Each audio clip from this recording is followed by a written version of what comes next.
de seguridad en Inteco, el Instituto Nacional de Tecnologías de la Comunicación. En Inteco trabajamos para fomentar e impulsar la seguridad de la información y su implantación en las empresas y organizaciones. A diario estamos amenazados por riesgos que ponen en peligro la integridad de nuestra información y con ello la viabilidad de nuestros negocios. Riesgos que provienen no solo desde el exterior de nuestras empresas, sino también desde el interior.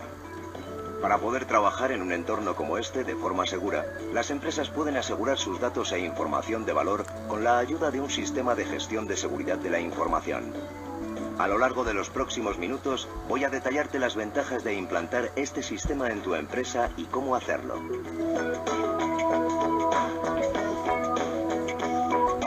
Podríamos definir un sistema de gestión de seguridad de la información como una herramienta de gestión que nos va a permitir conocer, gestionar y minimizar los posibles riesgos que atenten contra la seguridad de la información en nuestra empresa. Quizá oigas hablar de este sistema por sus siglas en español, SGSI, o por sus siglas en inglés, ISMS.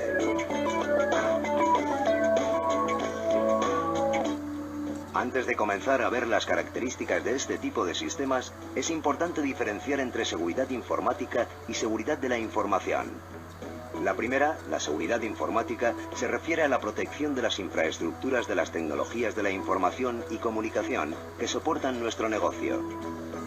Mientras que la seguridad de la información se refiere a la protección de los activos de información fundamentales para el éxito de cualquier organización. Entre los muchos ejemplos de información que podemos encontrar en nuestra empresa están los correos electrónicos, páginas web, imágenes, bases de datos, faxes, contratos, presentaciones, documentos y un largo etcétera. Al identificar los activos de información, tenemos que tener en cuenta que estos pueden proceder de distintas fuentes de información dentro de la empresa y que pueden encontrarse en diferentes soportes, como papel o medios digitales. Además, es necesario considerar el ciclo de vida de la información, ya que lo que hoy puede ser crítico para nuestro negocio puede dejar de tener importancia con el tiempo.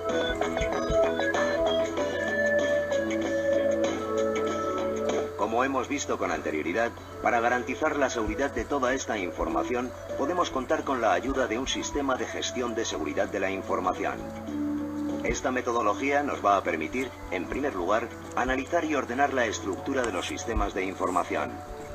En segundo lugar, nos facilitará la definición de procedimientos de trabajo para mantener su seguridad.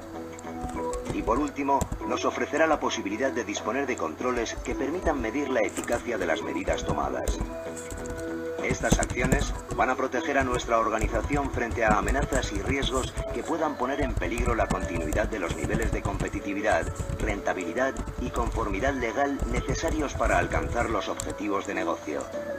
De esta manera, conseguiremos mantener el riesgo para nuestra información por debajo del nivel asumible por la propia organización.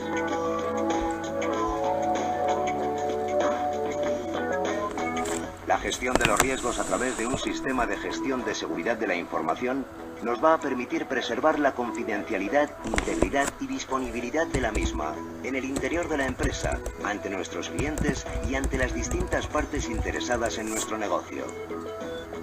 La confidencialidad implica el acceso a la información por parte únicamente de quienes están autorizados.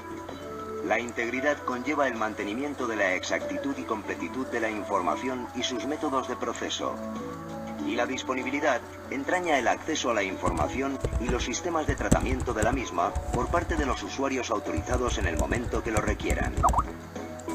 El acrónimo utilizado para hablar de estos parámetros básicos de la seguridad de la información es CID en español y FIA en inglés.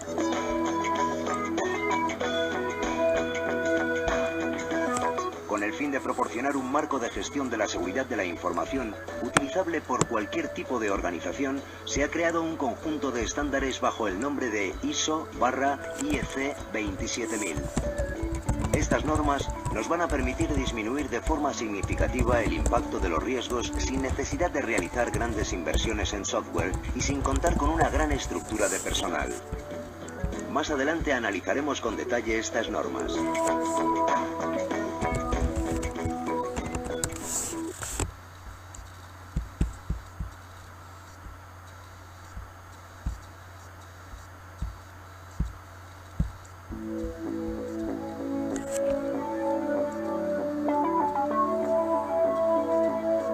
La información es un valioso activo del que depende el buen funcionamiento de una organización. Mantener su integridad, confidencialidad y disponibilidad es esencial para alcanzar los objetivos de negocio. Por esta razón, desde tiempos inmemorables, las organizaciones han puesto los medios necesarios para evitar el robo y manipulación de sus datos confidenciales. En la actualidad, el desarrollo de las nuevas tecnologías ha dado un giro radical a la forma de hacer negocios, a la vez que ha aumentado los riesgos para las empresas que se exponen a nuevas amenazas. Desafortunadamente, es relativamente fácil tener acceso a las herramientas que permiten a personas no autorizadas llegar hasta la información protegida con poco esfuerzo y conocimientos, causando graves perjuicios para la empresa.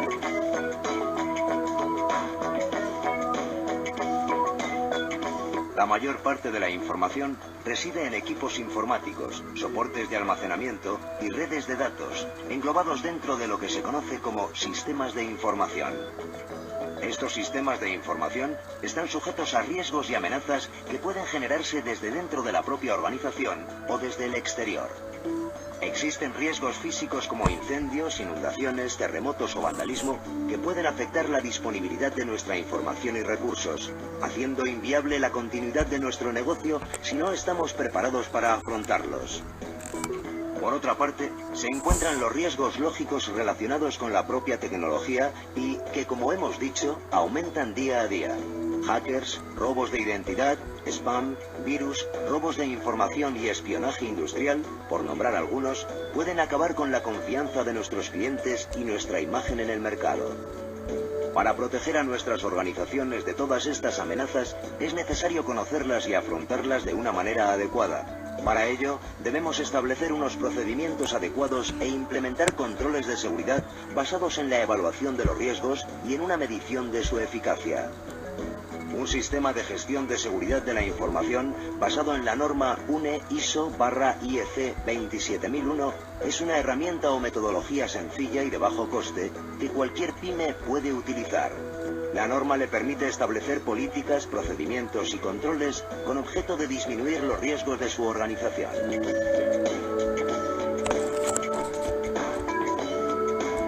La implantación y posterior certificación de estos sistemas supone la implicación de toda la empresa, empezando por la dirección, sin cuyo compromiso es imposible su puesta en marcha.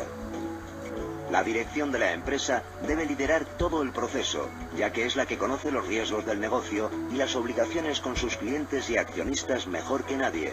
Además, es la única que puede introducir los cambios de mentalidad, de procedimientos y de tareas que requiere el sistema. Pero, ¿qué es lo que aporta a mi negocio la implantación y posterior certificación de un sistema de gestión de seguridad de la información? ¿Cuáles son los beneficios que voy a observar después de todo este proceso? En primer lugar, obtenemos una reducción de riesgos debido al establecimiento y seguimiento de controles sobre ellos. Con ello lograremos reducir las amenazas hasta alcanzar un nivel asumible por nuestra organización. De este modo, si se produce una incidencia, los daños se minimizan y la continuidad del negocio está asegurada. En segundo lugar, se produce un ahorro de costes derivado de una racionalización de los recursos. Se eliminan las inversiones innecesarias e ineficientes, como las producidas por desestimar o sobreestimar riesgos. En tercer lugar, la seguridad se considera un sistema y se convierte en una actividad de gestión. La seguridad deja de ser un conjunto de actividades más o menos organizadas y pasa a transformarse en un ciclo de vida metódico y controlado en el que participa toda la organización. En cuarto lugar, la organización se asegura del cumplimiento de la legislación vigente y se evitan riesgos y costes innecesarios. La entidad se asegura del cumplimiento del marco legal que protege a la empresa de aspectos que probablemente no se habían tenido en cuenta anteriormente. Por último, pero no por ello menos importante, la certificación del sistema de gestión de seguridad de la información contribuye a mejorar la competitividad en el mercado, diferenciando a las empresas que lo han conseguido y haciéndolas más fiables e incrementando su prestigio. Un certificado mejora la imagen y confianza de nuestra empresa entre clientes, proveedores y socios que, poco a poco, exigen la certificación para abrir y compartir sus sistemas de información con cualquier pyme. La exigencia de este certificado es el modo de garantizar un equilibrio en las medidas de seguridad entre las partes.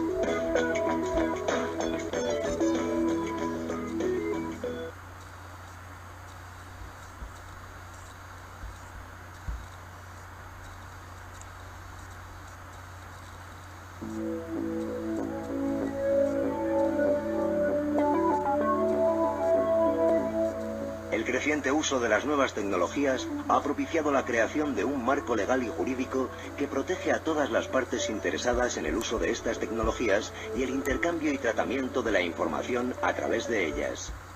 Cada día surgen nuevas formas de delito informático que pueden afectar a la seguridad de la información en nuestras empresas. Por ello, cumplir con la legislación vigente en España es uno de los requisitos que debemos satisfacer para implantar y certificar un sistema de gestión de seguridad de la información. Su cumplimiento nos protegerá de amenazas externas, nos permitirá respetar los derechos de nuestros clientes y proveedores y evitará infracciones involuntarias con sus respectivos costes. Veamos cuál es la legislación española relacionada con seguridad de la información, recordando el amplio sentido del término información visto anteriormente.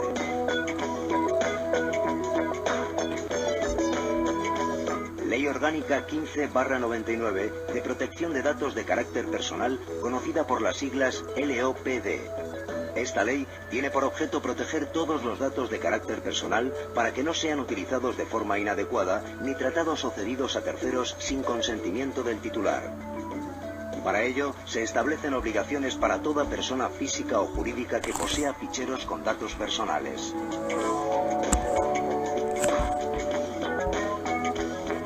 Ley 34/2002 de Servicios de la Sociedad de la Información y de Comercio Electrónico, cuyas siglas son LSSI. La finalidad de esta ley es regular el funcionamiento de prestadores de servicios de la Sociedad de la Información, empresas que realizan comercio electrónico y aquellas que hacen publicidad por vía electrónica, como correo electrónico o SMS.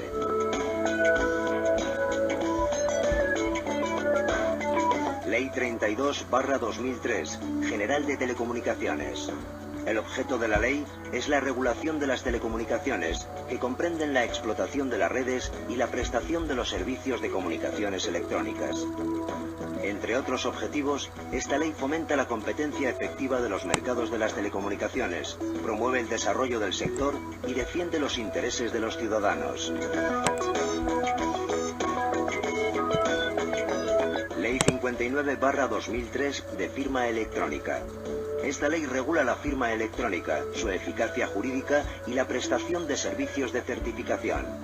La firma electrónica es un conjunto de datos asociados que sirve para identificar a una persona en transacciones electrónicas y que permite conocer si el contenido del mensaje ha sido manipulado de alguna manera.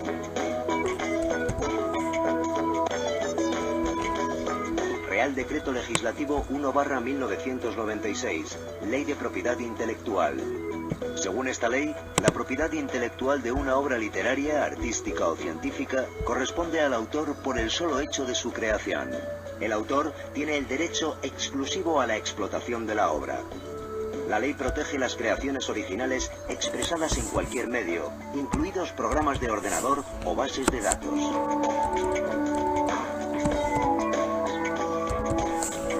Ley 17/2001 de Propiedad Industrial. Para la protección de los signos distintivos de las organizaciones, se concederán los derechos de propiedad industrial de marcas y nombres comerciales. De acuerdo con esta ley, el uso de un nombre comercial en redes telemáticas, en nombres de dominios y en metadatos y palabras clave de páginas web, sin autorización previa por parte de su titular, habilita a éste a prohibirle su utilización.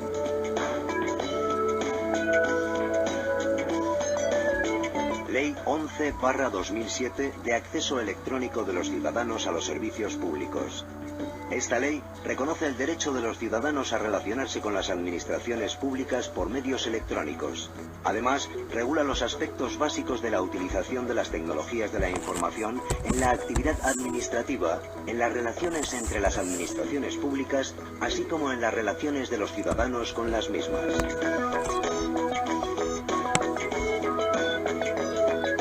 Algunos sectores, como el agrario, poseen legislación propia sobre seguridad de la información. Otros, como la banca, disponen de una normativa internacional que contiene recomendaciones al respecto. La legislación que acabamos de ver se ha desarrollado para proteger a todos los actores que utilizamos las nuevas tecnologías ante el aumento de delitos informáticos. En un sentido amplio, delito informático es todo aquel que implique la utilización de cualquier medio de tecnología informática. Tanto en Europa como en España, los principales delitos informáticos que la legislación recoge se engloban en 4 grupos. El primer grupo hace referencia a los delitos contra la intimidad, en el que se produce un tratamiento ilegal de los datos de carácter personal. Este es el caso de la venta de datos a terceros sin autorización previa del dueño de esos datos. El segundo grupo hace alusión a delitos relativos al contenido, es decir, a la difusión de contenidos ilegales en la red, por ejemplo, la difusión de pornografía infantil. El tercer grupo se refiere a delitos económicos, relacionados con el acceso autorizado a sistemas informáticos para llevar a cabo fraude, sabotaje o falsificación. Un caso muy habitual es la suplantación de entidades bancarias. Y el cuarto grupo hace mención a los delitos contra la propiedad intelectual vinculados con la protección de programas de ordenador, bases de datos y derechos de autor. Un ejemplo claro es la piratería informática.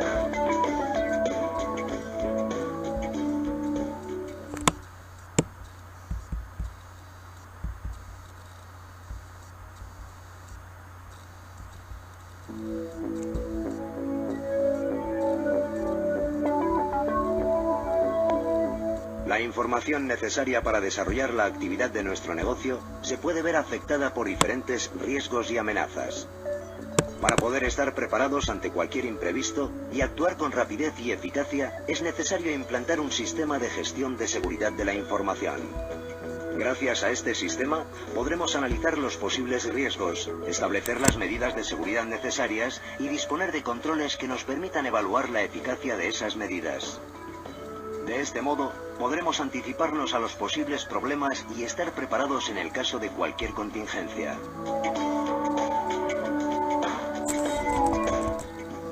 Para llevar a cabo todo el proceso de una manera más sencilla, contamos con la familia de normas internacionales ISO/IEC 27000. Estas normas han sido elaboradas conjuntamente por ISO, que es la Organización Internacional de Normalización, y por IEC, que es la Comisión Electrotécnica Internacional. Ambos están formados por los organismos de normalización más representativos de cada país. ISO e IEC se encargan de elaborar normas internacionales que el mercado requiere y necesita. Estas normas pueden hacer referencia a productos como electrodomésticos, calzado, alimentación o juguetes. También pueden hacer referencia a servicios como los prestados en residencias de la tercera edad, en hoteles o en transportes públicos de pasajeros. En los últimos años, ISO e IEC han trabajado mucho con normas relacionadas con las nuevas tecnologías, como la telefonía móvil o la seguridad de la información. Y por supuesto, han continuado elaborando normas de gestión como las conocidas ISO 9001 e ISO 14001. Las normas son de carácter voluntario, nadie obliga o vigila su cumplimiento. Sin embargo, su uso por millones de empresas facilita el entendimiento entre países y organizaciones. Las normas también contribuyen a mejorar la seguridad y la calidad de los productos y servicios que utilizamos todos los días.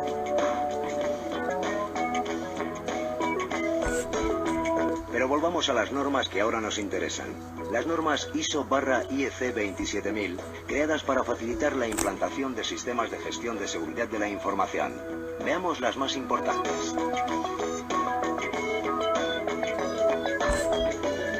La primera norma, la ISO/IEC 27000, recoge los términos y definiciones empleados en el resto de normas de la serie. Con ello, se evitan distintas interpretaciones sobre los conceptos que aparecen a lo largo de las mismas. Además, incluye una visión general de la familia de normas en este área, una introducción a los sistemas de gestión de seguridad de la información y una descripción del ciclo de mejora continua.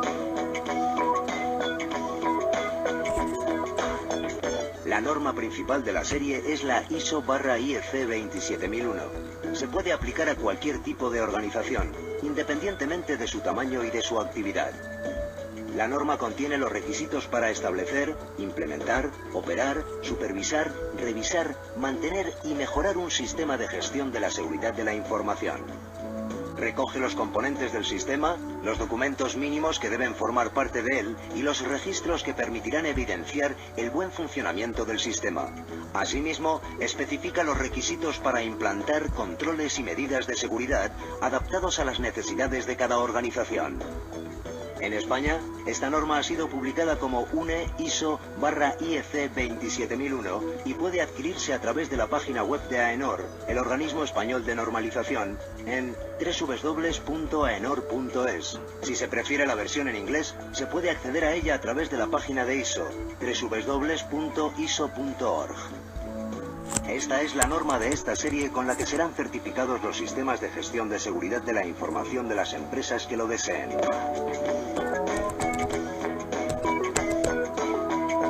La norma ISO/IEC 27002 es una guía de buenas prácticas que recoge las recomendaciones sobre las medidas a tomar para asegurar los sistemas de información de una organización. Para ello describe 11 dominios, es decir, áreas de actuación, 39 objetivos de control o aspectos a asegurar dentro de cada área y 133 controles o mecanismos para asegurar los distintos objetivos de control.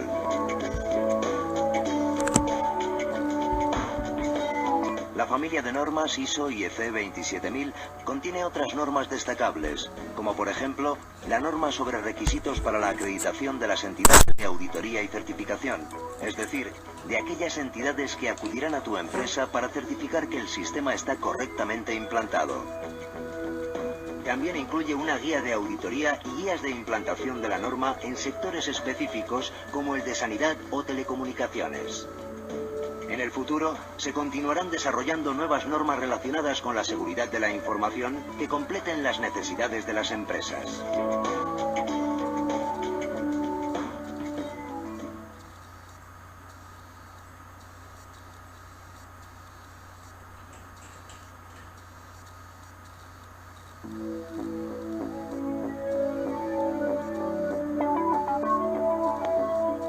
La implantación de un sistema de gestión de seguridad de la información es una decisión estratégica que debe involucrar a toda la organización y que debe ser apoyada y dirigida desde la dirección.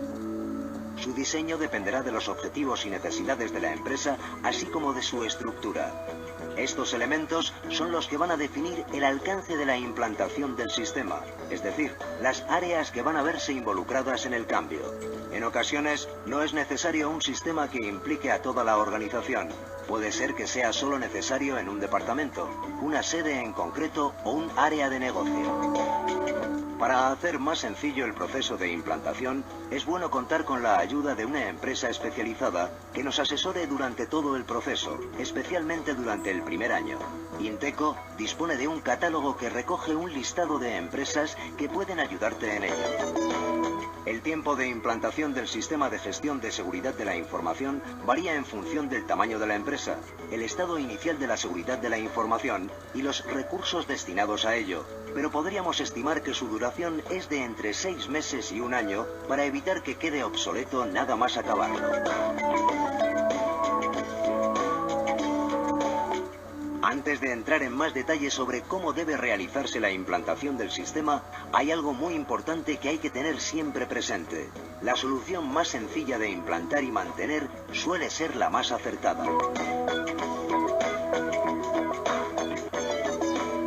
La empresa debe contar con una estructura organizativa, así como de recursos necesarios, entre otras cosas, para llevar a cabo la implantación del SGSI. La metodología que acabamos de mencionar para medir y evaluar los resultados debe estar en continua evolución. Precisamente, esa es la base de cualquier sistema de gestión de seguridad de la información. Por ello, para su implantación, utilizaremos el modelo PDCA, un modelo dividido en 4 fases, en el que finalizada la última y analizados sus resultados, vuelve a comenzar de nuevo por la primera. Las siglas PDCA corresponden en inglés a Plan, Do, Check, Act, y han sido traducidas como planificación, ejecución, seguimiento y mejora. La continua evaluación de nuestro sistema de gestión de seguridad de la información debe estar documentada, para lo que utilizaremos los 4 tipos distintos de documentación que representamos en esta estructura piramidal. En su cúspide se encuentran las políticas que sientan las bases de la seguridad. indican las líneas generales para conseguir los objetivos de la organización sin entrar en detalles técnicos. Toda la organización debe conocer estas políticas. En un segundo nivel, se sitúan los procedimientos que desarrollan los objetivos marcados por las políticas. En ellos aparecen detalles más técnicos y se concreta cómo conseguir los objetivos expuestos en las políticas. Los procedimientos deben ser conocidos por aquellas personas que lo requieran para el desarrollo de sus funciones. En el tercer escalón aparecen las instrucciones que constituyen el desarrollo de los procedimientos. En ellos se describen los comandos técnicos que se deben realizar para la ejecución de los procedimientos. En el último escalón se hallan los registros que evidencian la efectiva implantación del sistema y el cumplimiento de los requisitos. Entre estos registros se incluyen indicadores y métricas de seguridad que permitan evaluar la consecuencia de los objetivos de seguridad establecidos.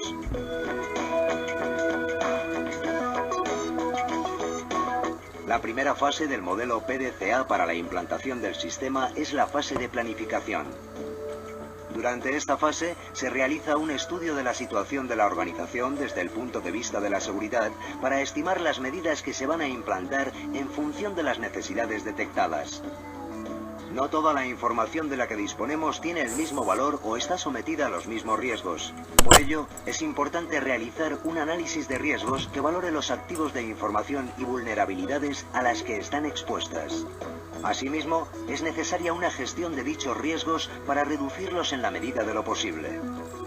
Con el resultado obtenido en el análisis y la gestión de riesgos, estableceremos unos controles adecuados que nos permitan minimizar los riesgos.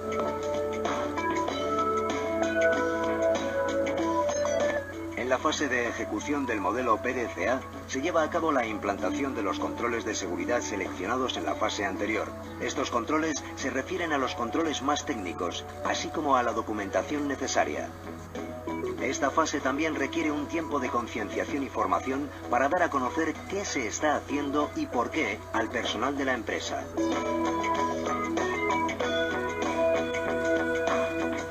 La tercera fase de nuestro modelo PDCA es la fase de seguimiento. En ella se evalúa la eficacia y el éxito de los controles implantados. Por ello, es muy importante contar con registros e indicadores que provengan de estos controles.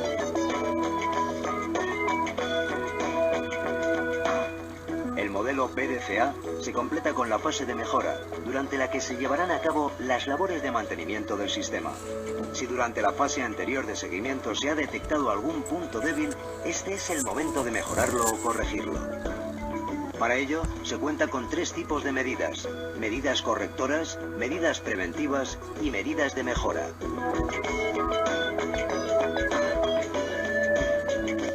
Al finalizar las 4 fases, se toman los resultados de la última y se comienza nuevamente la primera.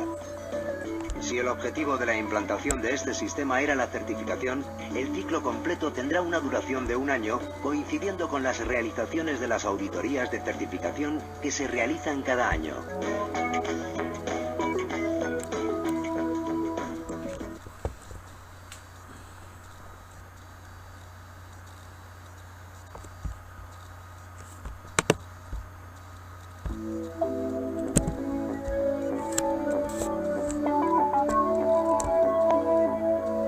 La implantación de un sistema de gestión de seguridad de la información comienza con su correcto diseño.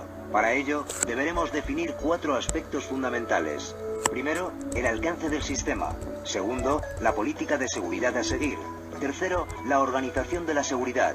Y cuarto, los programas de concienciación y formación del personal.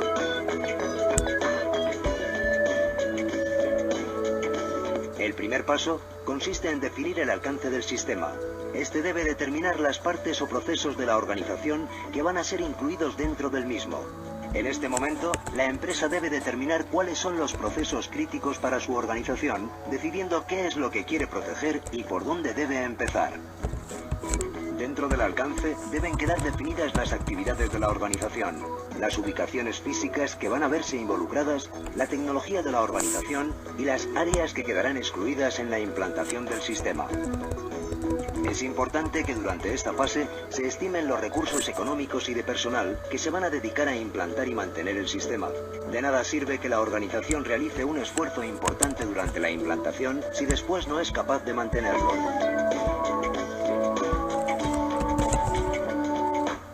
Tras la definición de alcance, el siguiente paso es establecer la política de seguridad. Su principal objetivo es recoger las directrices que debe seguir la seguridad de la información de acuerdo a las necesidades de la organización y a la legislación vigente. Además, debe establecer las pautas de actuación en el caso de incidentes y definir las responsabilidades. El documento debe delimitar qué se tiene que proteger, de quién y por qué. Debe explicar qué es lo que está permitido y qué no, determinar los límites del comportamiento aceptable y cuál es la respuesta si estos se sobrepasan, e identificar los riesgos a los que está sometida la organización.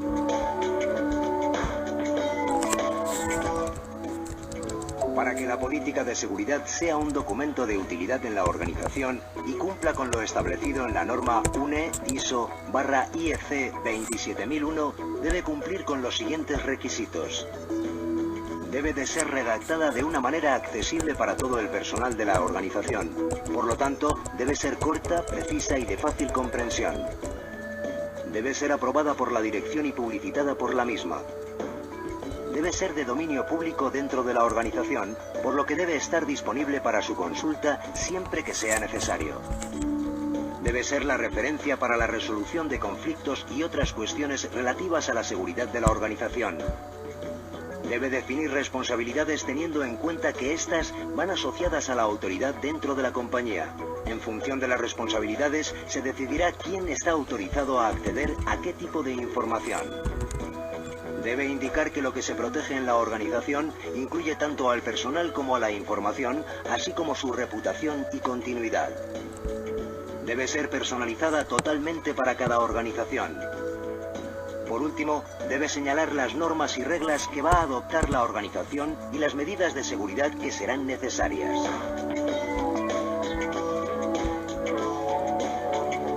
En lo que se refiere al contenido, la política de seguridad debería incluir, al menos, los siguientes 5 apartados. 1. Definición de la seguridad de la información y sus objetivos globales, el alcance de la seguridad y su importancia como mecanismo de control que permite compartir la información. 2. Declaración por parte de la dirección apoyando los objetivos y principios de la seguridad de la información. 3. Breve explicación de las políticas. 4. Definición de responsabilidades generales y específicas en las que se incluirán los roles pero nunca a personas concretas dentro de la organización. 5. Referencias a documentación que pueda sustentar la política.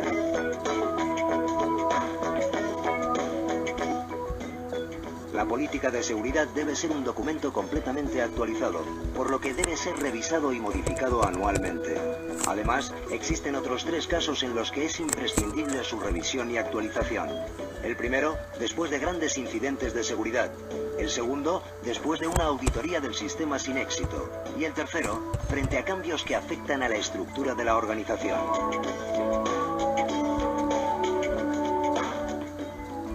La organización de la seguridad es el tercer aspecto a desarrollar durante el diseño del sistema de gestión de seguridad de la información. En este momento, se realiza la revisión de los aspectos organizativos de la entidad y la asignación de nuevas responsabilidades. Entre estas nuevas responsabilidades hay 3 que tienen gran importancia. El responsable de seguridad, que es la persona que se va a encargar de coordinar todas las actuaciones en materia de seguridad dentro de la empresa. El comité de dirección, que estará formado por los directivos de la empresa y que tendrá las máximas responsabilidades y aprobará las decisiones de alto nivel relativas al sistema. Y por último, el comité de gestión, que controlará y gestionará las acciones de la implantación del sistema, colaborando muy estrechamente con el responsable de seguridad de la entidad. Este comité tendrá potestad para asumir decisiones de seguridad y estará formado por personal de los diferentes departamentos involucrados en la implantación del sistema. Al plantear la nueva organización de la seguridad, hay que tener en cuenta la relación que se mantiene con terceras partes que pueden acceder a la información en algún momento, identificando posibles riesgos y tomando medidas al respecto. Por poner un ejemplo, en el caso de los equipos de limpieza en una oficina, que suelen tener acceso a todos los despachos, se les podría requerir la firma de acuerdos de confidencialidad.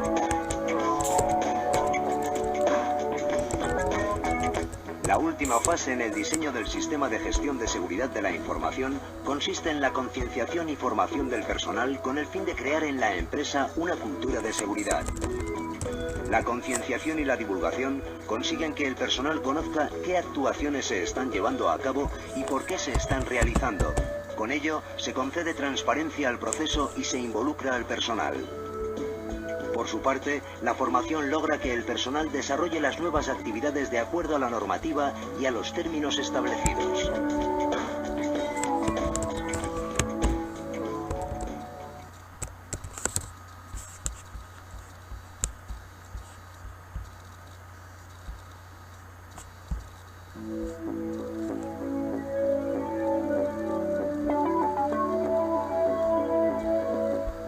Las organizaciones poseen información que deben proteger frente a riesgos y amenazas para asegurar el correcto funcionamiento de su negocio.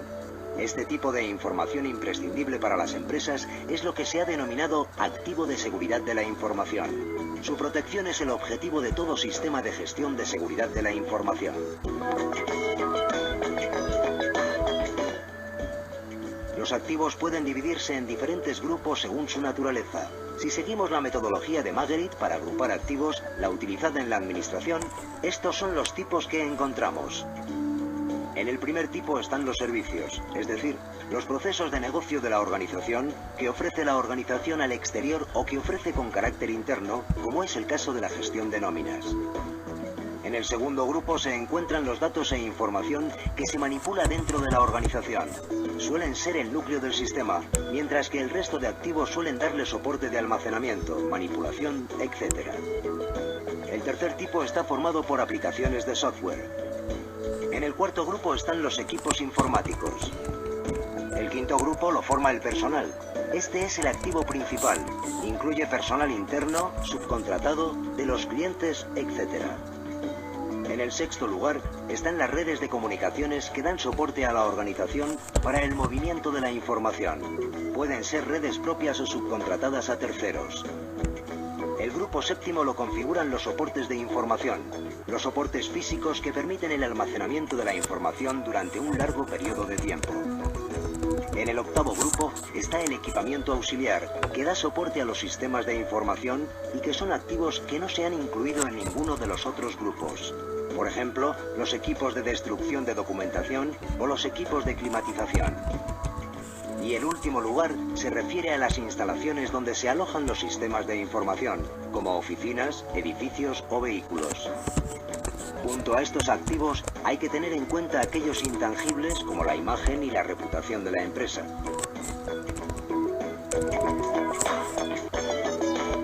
Para proteger los activos de información es necesario conocerlos e identificar cuáles son dentro de la organización. Para ello, elaboraremos un inventario que los identifique y clasifique. Cada activo del inventario debe incluir, al menos, su descripción, localización y propietario. El propietario del activo debe ser quien defina el grado de seguridad que requiere su activo. El propietario no tiene necesariamente que ser quien va a gestionar el activo o ser su usuario. Por ejemplo, una base de datos de clientes puede pertenecer al director comercial de una empresa. Su gestión puede estar encargada al área de sistemas y sus usuarios pueden ser los comerciales.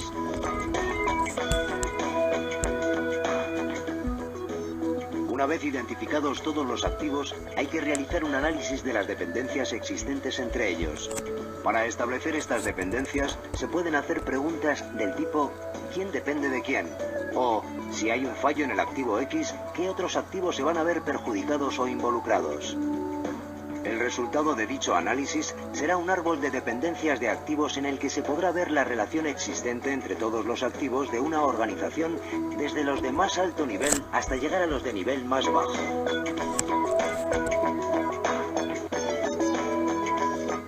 No todos los activos tienen la misma importancia para la organización, ni generan los mismos problemas si son atacados.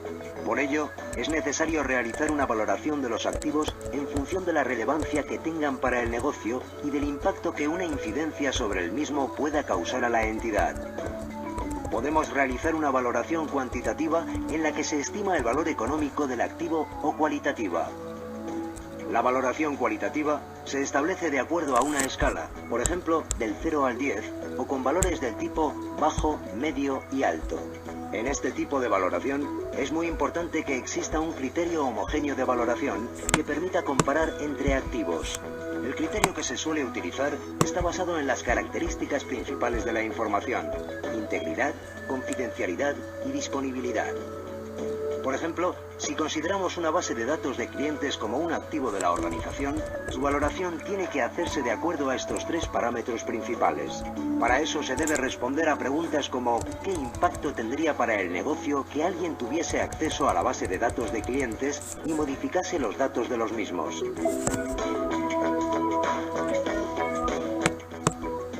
Aunque existen multitud de formas de valoración de los activos, la entrevista y la encuesta son los más utilizados. En ambos casos, se debe seleccionar un grupo significativo de personas entre el personal de la empresa. Estas personas deben representar a todas las áreas del alcance del sistema de gestión de la seguridad de la información, así como tener roles diferentes.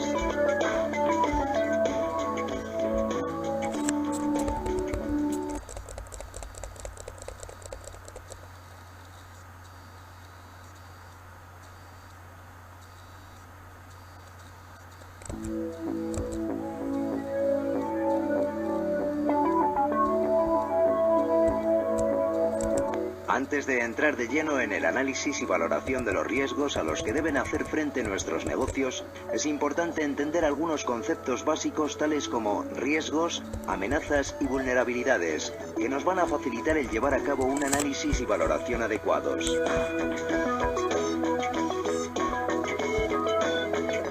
La primera definición, como no puede ser de otra forma, se refiere a los riesgos. Se considera riesgo la estimación del grado de exposición de un activo a que una amenaza se materialice sobre él, causando daños a la organización. El riesgo indica lo que le podría pasar a los activos si no se protegen adecuadamente. Las amenazas son los eventos que pueden desencadenar un incidente, produciendo daños materiales o inmateriales en los activos. Las vulnerabilidades son las debilidades que tienen los activos o grupos de activos que pueden ser aprovechadas por una amenaza. El impacto es la consecuencia de la materialización de una amenaza sobre un activo. El riesgo intrínseco es la posibilidad de que se produzca un impacto determinado en un activo o en un grupo de activos. Las salvaguardas son las prácticas, procedimientos o mecanismos que reducen el riesgo. Estas pueden actuar disminuyendo el impacto o la probabilidad. Por último, tenemos la definición de riesgo residual, que es el riesgo que queda tras la aplicación de salvaguardas. Por muy bien que protejamos nuestros activos, es imposible eliminar el riesgo al 100%, por lo que siempre quedará un riesgo residual en el sistema que la organización deberá asumir y vigilar.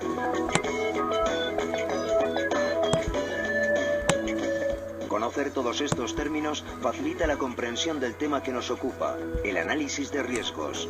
Podríamos decir que este proceso consiste en identificar los riesgos de seguridad en nuestra empresa, determinar su magnitud e identificar las áreas que requieren implantar salvaguardas. Gracias al análisis de riesgos, conoceremos el impacto económico de un fallo de seguridad y la probabilidad realista de que ocurra ese fallo.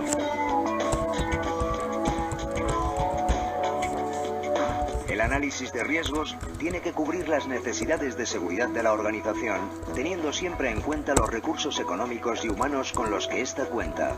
La inversión en seguridad tiene que ser proporcional al riesgo. Por ejemplo, imaginemos que una empresa tiene un servidor que contiene información definida como de valor bajo. Para acceder al despacho en el que se encuentra el servidor, hay que acceder a través de un lector de retina. Posteriormente, para acceder al servidor, hay que utilizar un lector de huella digital. Resulta evidente que las medidas adoptadas por la empresa son desproporcionadas, teniendo en cuenta el valor de la información que contiene.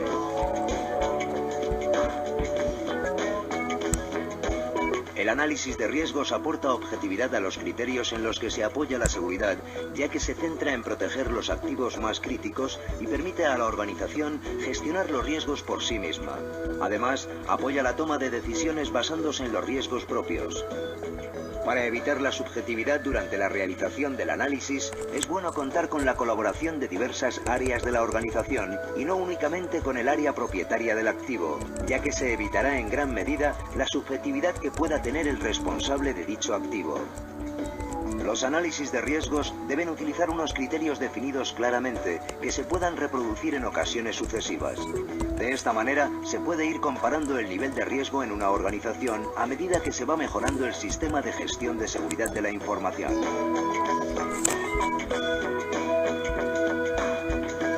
El análisis de riesgo se basa en el inventario de activos que hemos realizado con anterioridad. Si nuestro inventario es muy extenso, podemos decidir realizar el análisis de riesgos solo de los activos más críticos. A continuación, se identificarán las amenazas que pueden afectar a estos activos. Se realiza una valoración en función del impacto que la amenaza puede causarle en el caso de que se materialice. Seguidamente, analizaremos las vulnerabilidades de los activos identificados y se realizará una valoración de las mismas. Si un activo está expuesto a una amenaza, pero no tiene una vulnerabilidad que le permita manifestarse, el riesgo es menor que si existe la vulnerabilidad.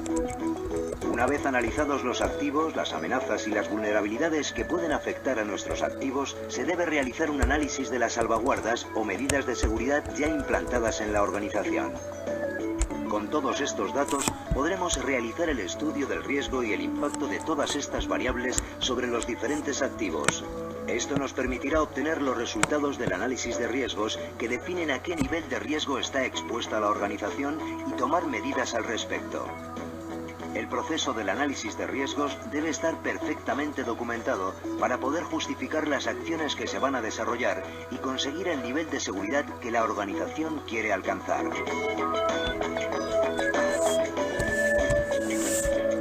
Existen multitud de metodologías que nos pueden facilitar la realización de un análisis de riesgos.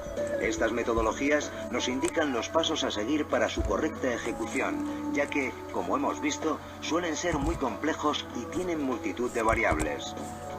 Utilizar una herramienta para llevar a cabo el análisis de riesgos facilita su elaboración y permite realizar las labores de manera más sistemática. Esto facilita que la información resultante sea reutilizable y comparable con resultados de sucesivos análisis.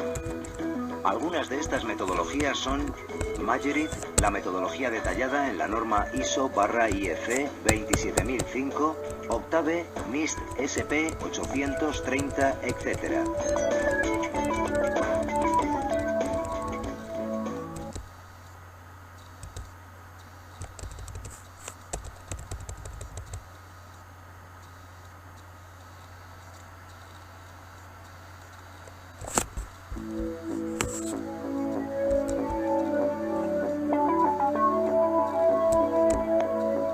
Tras haber determinado los riesgos existentes en nuestra organización, debemos tomar las medidas adecuadas para hacer frente a los mismos. La gestión de riesgos es el proceso por el cual se controlan, minimizan o eliminan los riesgos que afecten a los activos de información de la organización.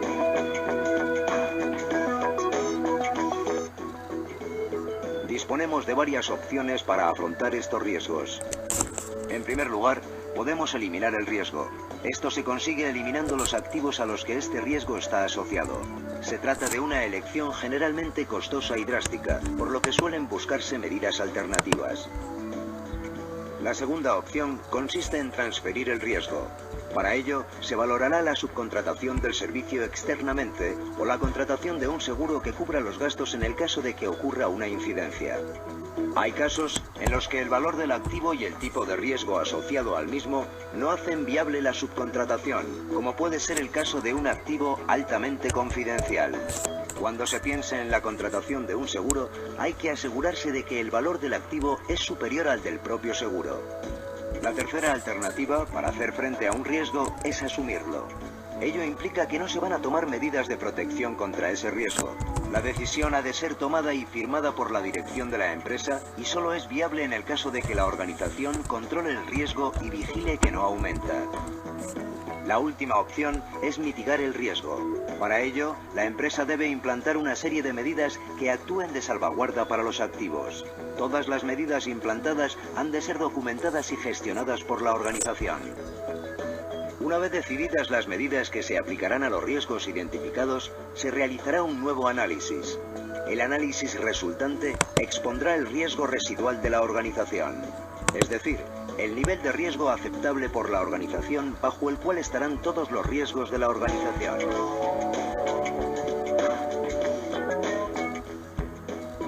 La norma ISO/IEC 27002 es una guía de buenas prácticas que ofrece una exhaustiva guía sobre los controles a implantar en nuestra organización y que debemos seguir si queremos certificar el sistema de gestión de seguridad de la información de nuestra organización con la norma UNE ISO/IEC 27001.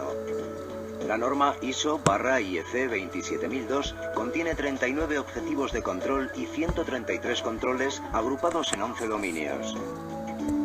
Los dominios son áreas funcionales de seguridad. Por ejemplo, el dominio número 2 se refiere a los aspectos organizativos de la seguridad de la información. Para cada uno de estos dominios se definen una serie de objetivos que reflejan lo que se intenta conseguir a través de la implantación de cada uno de los dominios. En el dominio que hemos puesto como ejemplo anteriormente, existen dos objetivos. El primero está relacionado con la organización interna y dice cómo gestionar la seguridad dentro de la organización.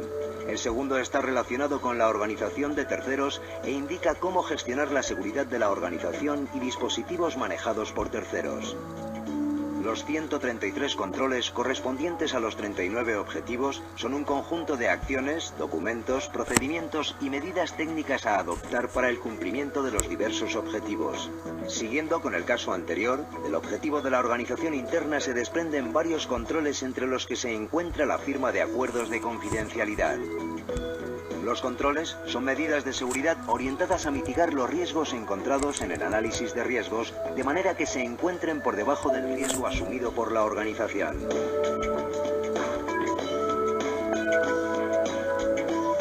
Existen dos tipos de controles que se complementan: técnicos y organizativos.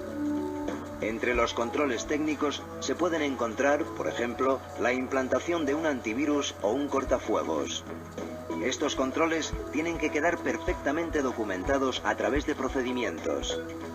Los controles organizativos, por su parte, pueden quedar documentados a través de procedimientos, normativas o políticas de seguridad.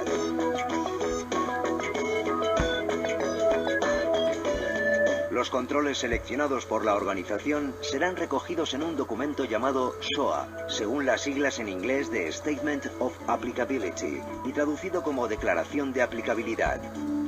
El SOA recoge qué controles se aplican en la organización y cuáles no. Para aquellos controles que sí aplican, se deben incluir los objetivos del control, la descripción, la razón para su selección, aplicación y la referencia al documento en el que se desarrolla su implantación. Para aquellos controles no seleccionados, porque se considera que no aplican, se debe indicar la razón de su exclusión de manera detallada. Este punto es muy importante, ya que en la fase de certificación del sistema será uno de los documentos a revisar por los auditores. El documento debe mostrar que los controles no elegidos no se han escogido al azar o sin una razón de peso. En el momento de seleccionar un control, debemos tener en consideración las siguientes cuestiones: el coste del control frente al coste del impacto que supondría que el activo a proteger sufriera un incidente y el valor de dicho activo. La necesidad de disponibilidad del control. ¿Qué controles ya existen? ¿Qué supondría su implantación y mantenimiento tanto en recursos económicos como en humanos?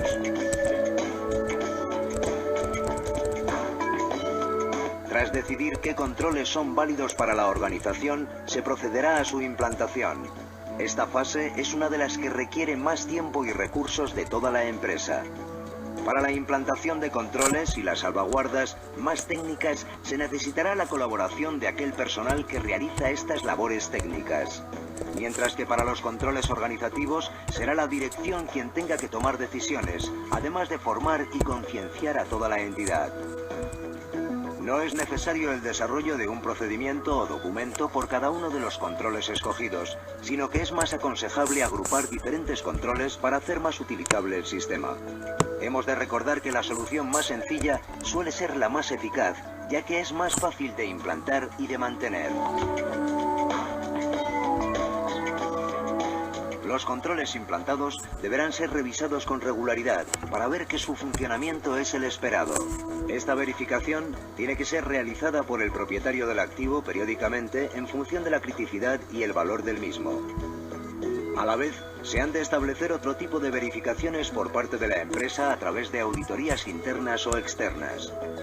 Para verificar el correcto funcionamiento de un control implantado es muy importante haber establecido previamente una serie de objetivos e indicadores que nos permitan la medición de dicho funcionamiento.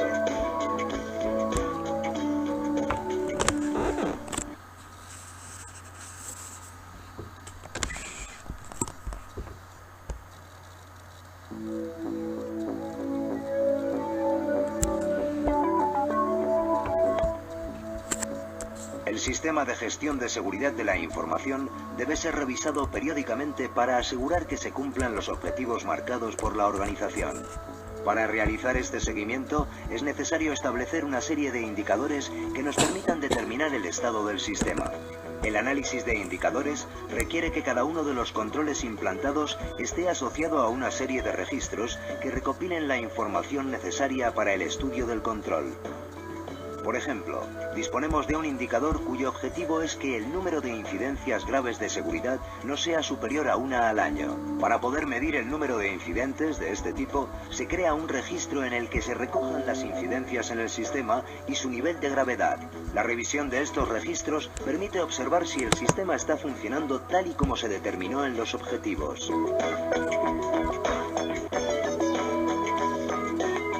El sistema contiene multitud de entradas y salidas que deben ser revisadas, algunas de ellas por la dirección. En concreto, la dirección de la organización debe revisar los siguientes documentos: el informe de las auditorías internas que recoge el estado del sistema y de las incidencias detectadas, los informes que el comité de gestión dirige al comité de dirección. Estos documentos son una fuente muy valiosa para el seguimiento del proyecto, ya que reflejan el estado del sistema y los puntos que requieren la supervisión de la dirección. El informe sobre las acciones realizadas por parte de los diferentes actores involucrados en el sistema. El resumen sobre el estado de las incidencias reportadas y la solución a las mismas. La revisión de los objetivos propuestos en cada una de las fases, así como el grado de cumplimiento de los mismos. Y el resumen sobre los cambios sufridos en la organización.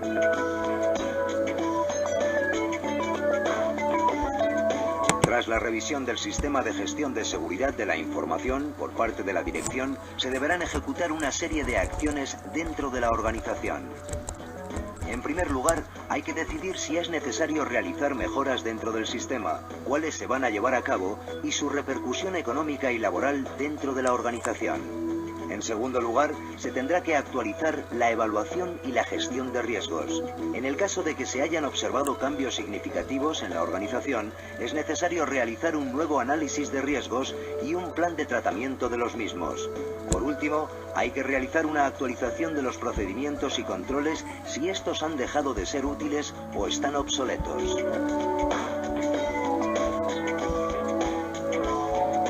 Además de la revisión del sistema que realiza la dirección, es necesario llevar a cabo una revisión anual denominada auditoría interna. Esta auditoría puede ser realizada por personal de la propia entidad.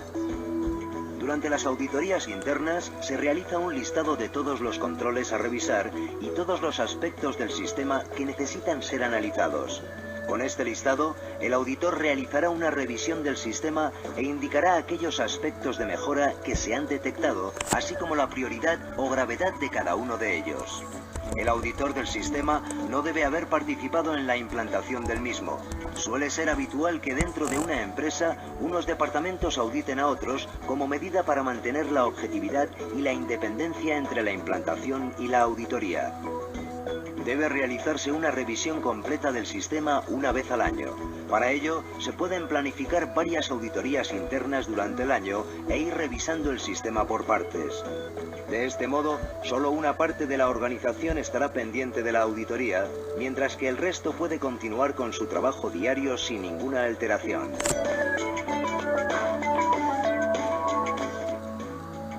Al finalizar la auditoría interna, es necesario llevar a cabo dos tipos de acciones, unas para subsanar las incidencias encontradas y otras para mejorar el sistema. Estas acciones se realizan dentro de la última fase del modelo PDCA, vista con anterioridad, la fase de mejora. Las acciones correctivas resuelven un problema observado durante las auditorías. Estas acciones pueden ir desde la actualización de un documento hasta el cambio de una infraestructura de red o de un responsable de un activo. Las acciones correctivas deben ser realizadas tan pronto como sean detectadas las incidencias. Por su parte, las acciones preventivas no están asociadas a ningún problema encontrado en la auditoría, aunque pueden responder a algún comentario realizado por el auditor sobre una posible mejora o alguna resolución tomada por la dirección de la empresa para mejorar el sistema. Las acciones preventivas se deben implantar poco a poco para conseguir que el sistema sea cada vez más robusto. El sistema debe ir mejorando en cada ciclo PDCA.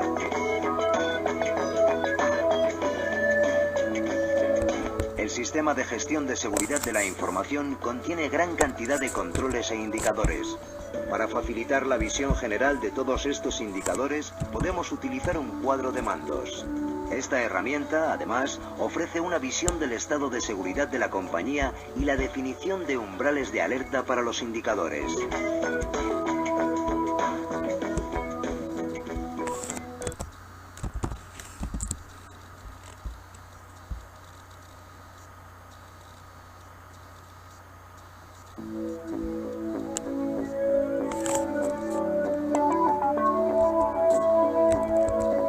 El negocio de una empresa depende de la información y los sistemas que la soportan.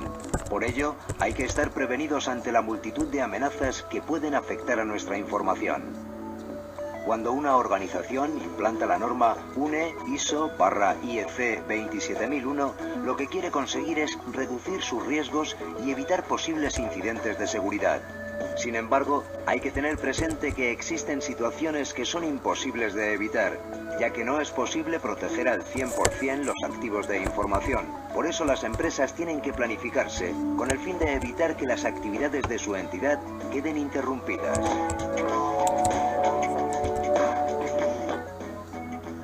Estos son algunos de los ejemplos que hemos encontrado en la prensa sobre los riesgos en materia de seguridad de la información.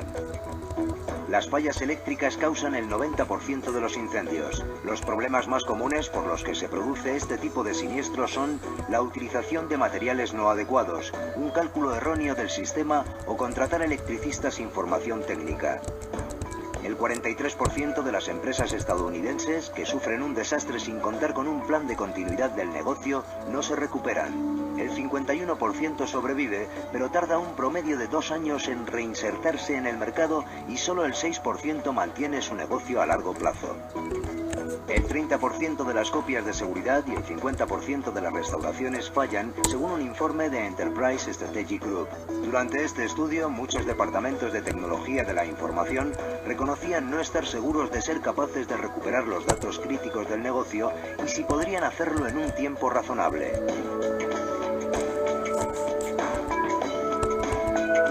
Para evitar estas y otras situaciones, es necesario disponer de un plan de continuidad del negocio. Este plan es la respuesta prevista por la empresa ante aquellas situaciones de riesgo que le pueden afectar de forma crítica. No importa el tamaño de la empresa o el coste de las medidas de seguridad implantadas. Toda organización necesita un plan de continuidad del negocio, ya que tarde o temprano se encontrará con una incidencia de seguridad.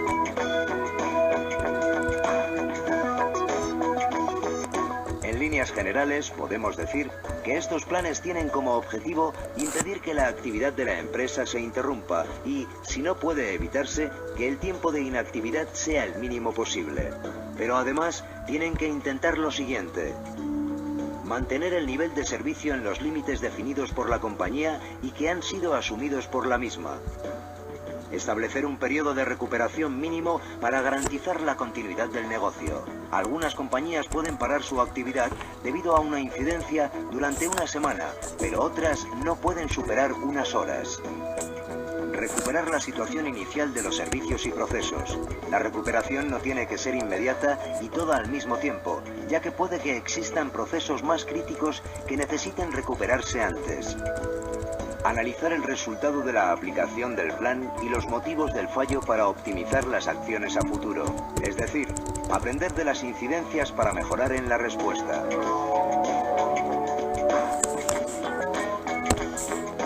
Cuando desarrollemos nuestro plan de continuidad del negocio, tenemos que tener en cuenta que debe contener los siguientes apartados: Establecimiento y definición de las situaciones críticas. Para ello, se han de identificar, entre los riesgos analizados, aquellos que no podrán ser evitados a través de las diversas medidas implantadas.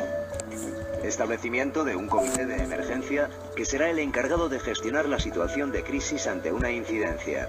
Es el responsable de organizar al resto del personal y de que la empresa pueda recuperarse de un incidente. Definición de las diversas situaciones posibles, elaborando procedimientos para cada una de las incidencias que se podrían dar en una organización. Estos procedimientos recogerán, en primer lugar, la situación que provocará una incidencia determinada. Al producirse esta situación, se deben comenzar las acciones para evitar que el daño vaya a más y para comenzar la recuperación. En segundo lugar, todas las acciones y las secuencias que deben llevarse a cabo ante un incidente de seguridad. Las prisas y las situaciones de estrés provocadas por este tipo de incidencias pueden hacer que no se lleven a cabo las acciones como se deberían. Por ello, es importante tener por escrito todo el procedimiento detallado y este debe ser conocido por las personas implicadas. Y por último, contener los registros que es necesario recoger durante la incidencia para su posterior análisis y realización de acciones de mejora.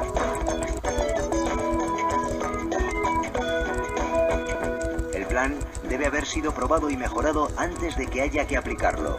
De no ser así, puede ser que en el momento de producirse el incidente, el plan falle y no nos sirva para salir de la situación, sino que la empeore. Asimismo, el plan debe ser conocido por todo el personal involucrado directa e indirectamente. El grado de conocimiento del plan por parte de los diferentes actores dependerá de su involucración dentro del mismo.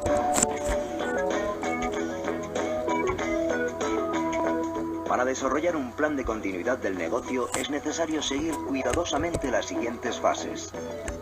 Primera fase, definición del proyecto, donde es necesario establecer los objetivos, el alcance y el peor de los escenarios. Segunda fase, análisis de impacto en el negocio, conocido por sus siglas en inglés BIA, Business Impact Analysis. Debemos realizar un análisis de riesgos, evaluar el impacto del incidente, tanto económico como de cualquier otro tipo, identificar los procesos y activos críticos, asignar el tiempo objetivo de recuperación y evaluar las coberturas de los seguros y contratos.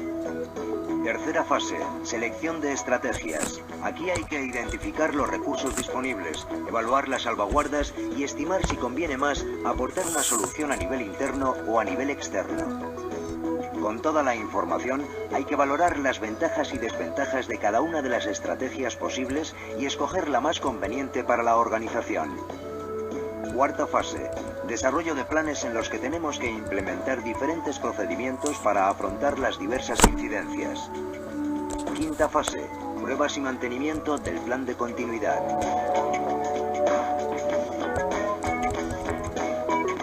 Es imprescindible probar el plan para garantizar que cuando haya que usarlo todo funcione como está previsto. El plan debe ser probado periódicamente para identificar y corregir posibles deficiencias e incluir actualizaciones del sistema. Estas pruebas deben incluir, al menos, la restauración de las copias de seguridad, la coordinación del personal y departamentos involucrados, la verificación de la conectividad de los datos y del rendimiento de los sistemas alternativos y la verificación del procedimiento para la notificación de las incidencias y la vuelta a la situación inicial de normalidad.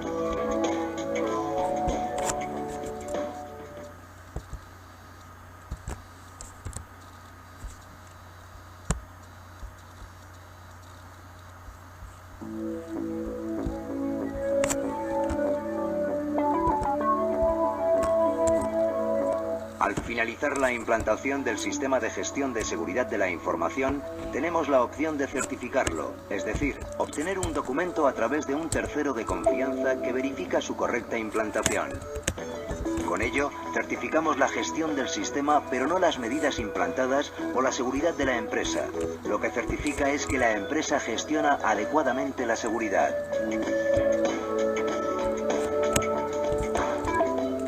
Las empresas certifican sus sistemas, entre otras razones, para mejorar su imagen, porque sus clientes lo demandan o porque creen que es bueno para su gestión interna.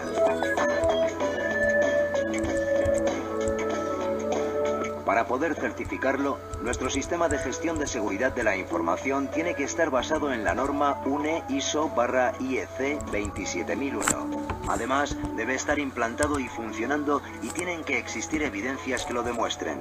Asimismo, tiene que contar con recursos económicos y personal de la empresa para atender a las demandas de la entidad de certificación.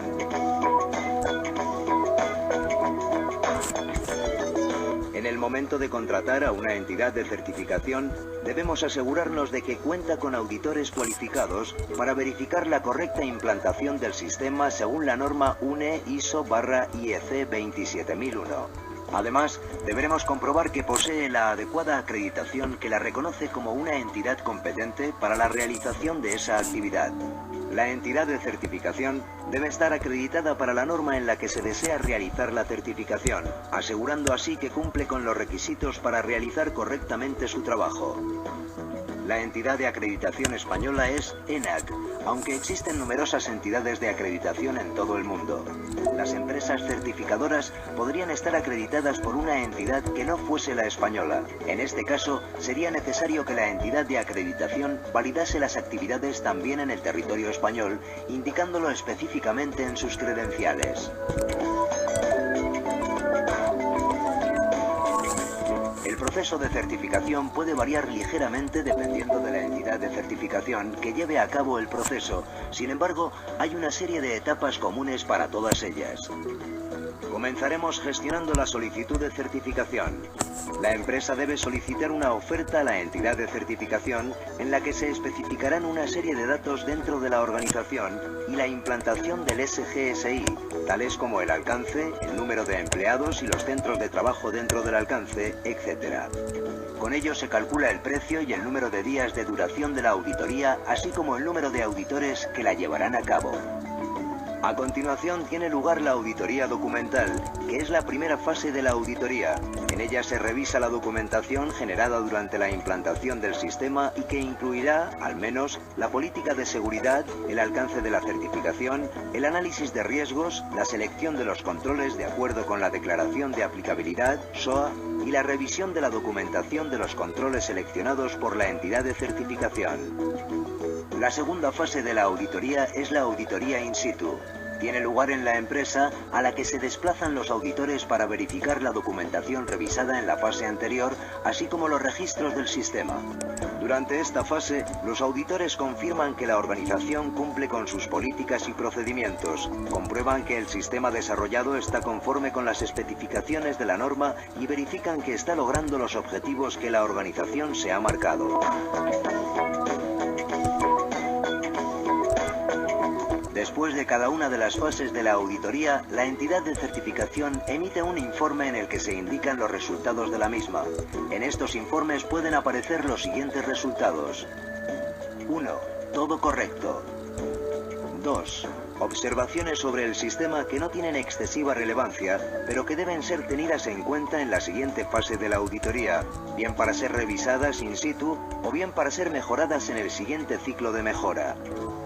3. No conformidades menores. Estas son incidencias encontradas en la implantación, subsanables mediante la presentación de un plan de acciones correctivas en el que se identifica la incidencia y la manera de solucionarla. 4. No conformidades mayores que deben ser subsanadas por la empresa. Sin su resolución, y en la mayor parte de los casos, la realización de una auditoría extraordinaria por parte de la entidad de certificación no se obtendría el certificado, ya que se tratan de incumplimientos graves de la norma. En caso de darse tras la auditoría documental, es necesario su resolución antes de llevar a cabo la auditoría in situ.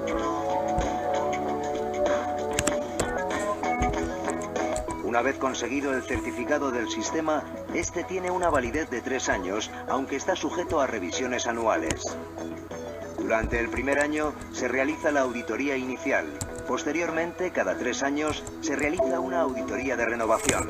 En los 2 años posteriores, tanto a la auditoría inicial como a las de renovación, se realizarán auditorías de seguimiento.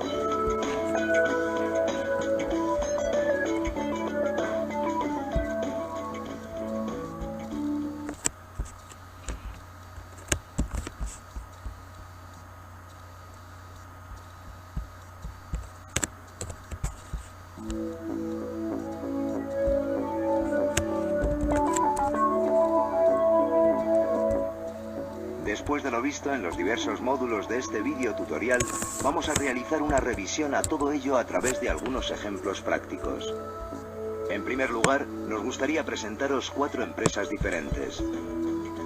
La empresa José Pérez S.L. es una notaría con 5 personas en plantilla y un despacho en un edificio de oficinas de Málaga. La fábrica de galletas Qué Bueno S.L. tiene 500 empleados, casi todos dedicados a la fabricación de galletas, pero también tienen un departamento de administración, uno de atención al cliente y otro de recursos humanos. La empresa Supersatélite S.A., dedicada a la fabricación de piezas para satélites. Tiene 2.000 empleados y fábricas en Madrid, Barcelona, Valencia y La Coruña. El Hospital Virgen de Fátima dispone de un centro hospitalario ubicado en León. Posee 80 personas en plantilla entre médicos, enfermeras, auxiliares, gestión de historias clínicas, dirección, administración y sistemas. Viendo estas empresas, ¿a cuáles de ellas les podría interesar la implantación de un SGSI en su organización?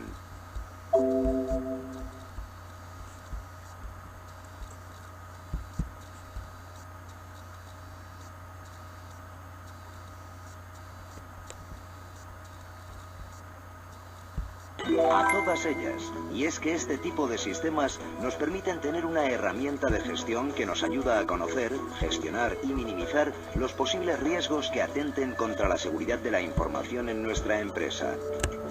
Si nos centramos en la empresa Supersatélite S.A. en concreto, vemos que esta empresa se dedica a la fabricación de piezas para satélites. Tiene 2.000 empleados y fábricas en Madrid, Barcelona, Valencia y La Coruña. El grueso de sus empleados se dedica a la fabricación de las piezas en una cadena de montaje, pero también disponen de un departamento administrativo que gestiona las nóminas de los empleados, compuesto por 5 personas, un departamento de recursos humanos, 4 personas, un departamento de sistemas que se encarga de gestionar la red de la organización, 5 personas, y el departamento de diseño y configuración de las máquinas, que son los encargados de recibir los diseños y configurar las máquinas de producción para que los sigan, 10 personas. Para una primera implantación del SGSI en esta empresa, ¿qué alcance podríamos definir?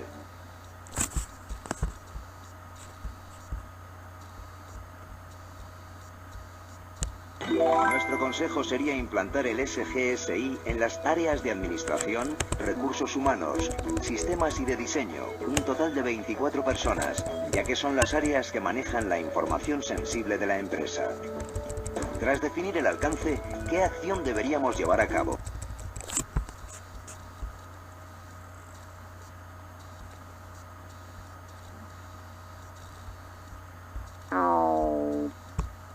Sería definir la política de seguridad de la empresa con las directrices de seguridad de la información de acuerdo con los requerimientos de la organización y con la legislación vigente. Además de la política de seguridad, ¿qué otras acciones llevaríamos a cabo al comienzo de la implantación?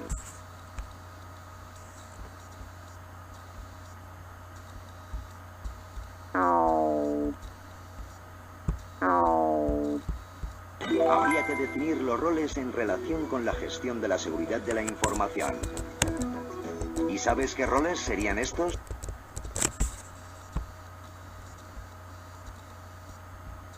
Estarían el responsable de seguridad, el comité de gestión y el de dirección. Una última cuestión en este aspecto. ¿Sería necesario dar formación y concienciar al personal de la empresa? Y de ser así, ¿solo al de dentro de las áreas del SGSI o a todo el de la organización?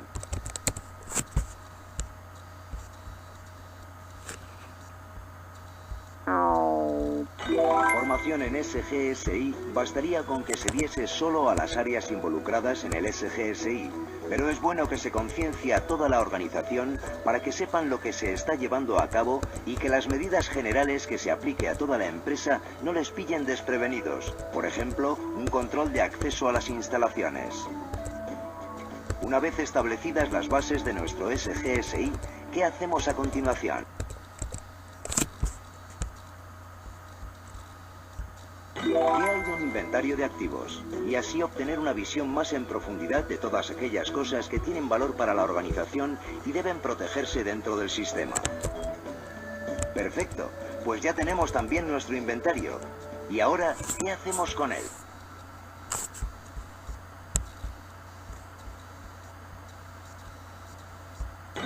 Lo primero de todo, tendremos que valorar los diferentes activos a través de encuestas, formularios, entrevistas, etc. Y una vez valorados, ¿qué hacemos a continuación?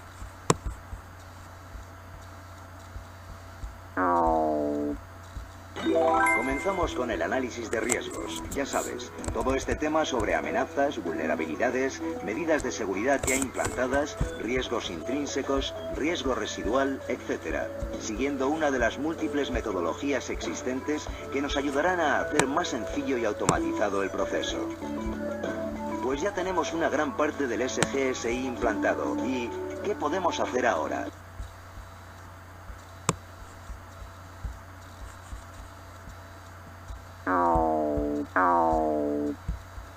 Pues seleccionar los controles para actuar frente a los riesgos detectados. Todo ello según nos sugiere la norma ISO 27002. ¿Y qué documento va a generar todo este trabajo de selección de controles?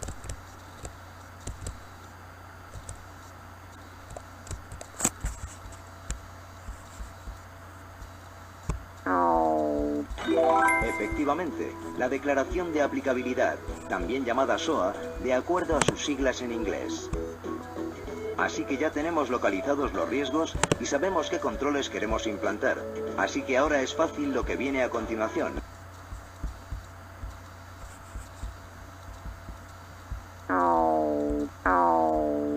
Eso es, implantar dichos controles. Ahora sí que casi hemos acabado con la implantación, pero ¿qué quedaría como último paso? ¿Qué hay de la validación de los controles implantados? Así podemos comprobar que lo que hemos hecho es correcto. Llegados a este punto, ya tenemos nuestro nuevo SGSI totalmente implantado, pero ¿quién verificará lo que hemos hecho correctamente?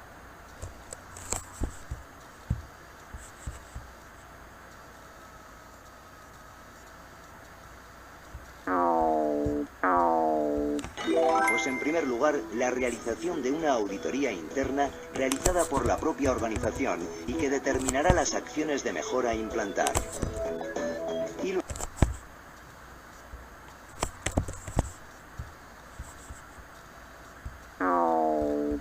Si así lo queremos, podemos escoger una entidad de certificación que nos certifique el sistema. ¿Y bajo qué norma nos van a certificar nuestro SGS? Correcto, solo la norma ISO 27001 es certificable. Como podéis observar, todavía nos quedan muchos temas por ver y diversidad de detalles en los que profundizar, pero se nos ha acabado el tiempo, por lo que te animamos a seguir profundizando en esta materia a través del curso de Introducción al SGSI y otros materiales que hemos preparado y que podrás encontrar en esta dirección. Muchas gracias por vuestra atención y nos vemos.